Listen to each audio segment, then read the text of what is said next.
5-9. Pasok na naman tayo sa trabaho. Guys, good morning. So,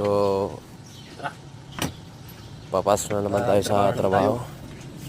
So, ayan guys, nag-aayos na tayo para sa Let's go. pagpasok. So, suot ko pala dyan, Bago tayo malis, Evo helmet. dasal muna tayo. So, ginawa ko yun dyan, nagdasal muna ako bago umalis.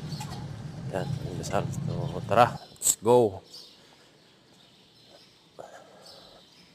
So, yan yung daan ko guys. So, saktong-sakto lang yung motor na makalabas.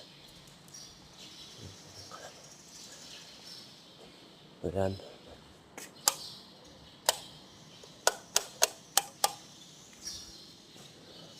So, sa highway na ako guys. Ay, papasok na sa trabaho. So, malapit lang naman yung aking trabaho. Hindi naman kalayuan eh. From Guagua to Bacolor. So, dumadaan ako dyan sa Liga Dike. Yan kasi yung pinakamalapit na daan ko. Papunta dun sa may Dolores.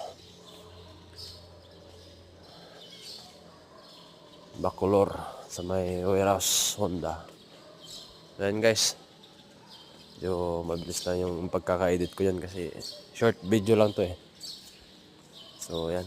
Ayan guys, yung kanto ng Dolores. Pababa na ako dyan. At ilang sandali pa.